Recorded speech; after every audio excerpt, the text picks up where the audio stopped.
அன்பு நண்பர்களே, இன்று நான் உங்களுக்கு ஒரு அருமையான தியாகத்தை பற்றி சொல்ல போகிறேன். தகடூரை ஆட்சி செய்த அதியமான் நெடுமான் நஞ்சி சங்க காலத்தின் மேலான கதையெழு வள்ளல்களில் ஒருவர். அவர் வீரத்திற்கும் தம் மேலான காதலுக்கும் பெயர் பெற்றவர். ஒரு நாள் அவருக்கு நீண்ட ஆயுளை தரும் ஒரு நெல்லிக்கனி கிடைத்தது.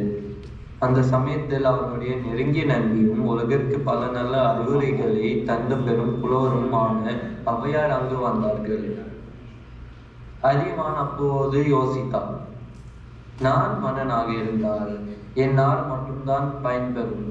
ஆனால் ஔவையார் நீண்ட காலம் வாழ்ந்தால் அவங்களுடைய தமிழ் மற்றும் அறிவுரைகள் இந்த உலகம் முழுவதற்கும் பல தலைமுறைக்கு வழிகாட்டும்.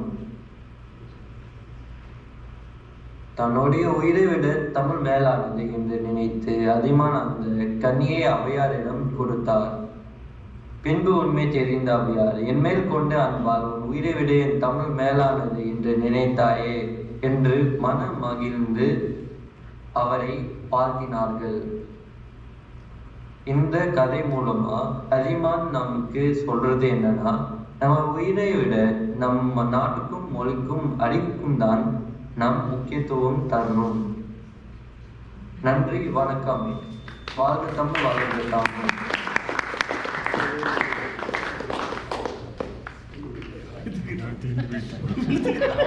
அன்புள்ள நண்பர்களே, இன்னைக்கு நான் உங்களுக்கு ஒரு அருமையான தியாகத்தை பற்றி சொல்ல போறேன்.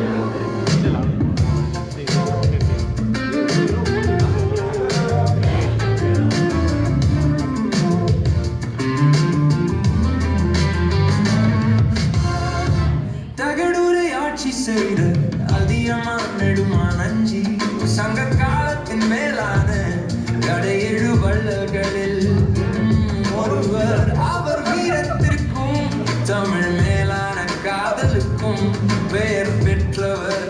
ஒரு நாள் அவருக்கு நீண்ட ஆயுளை தரும் ஒரு அரிய நெல்லிக்கனி கிடைத்தது. அந்த சமயத்தில் அவருடைய நெருங்கிய நண்பியும் புலவருக்கு பல நல்ல அறிவுரைகளை தந்த பெரும் புலவருமான ஔவையார் அங்கு வந்தார்கள்.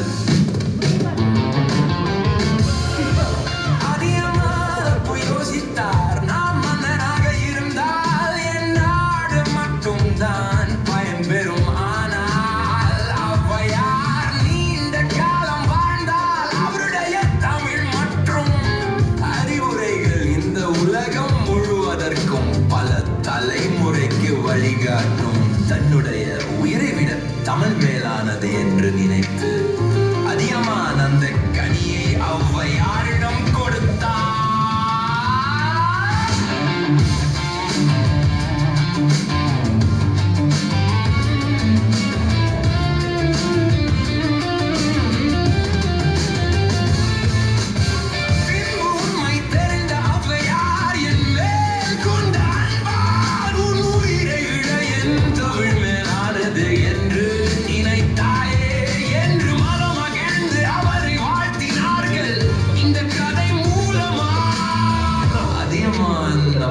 சொல்றது என்னன்னா, நம்ம உயிரை விட நம்ம நாட்டுக்கும் மொழிக்கும் அறிவுக்கும் தான் நம்ம முக்கியத்துவம் கொடுக்க வேண்டும் என்பது உணர்த்துகிறார். நன்றி, வணக்கம். வாழ்க தமிழ், வளர்க தமிழ்.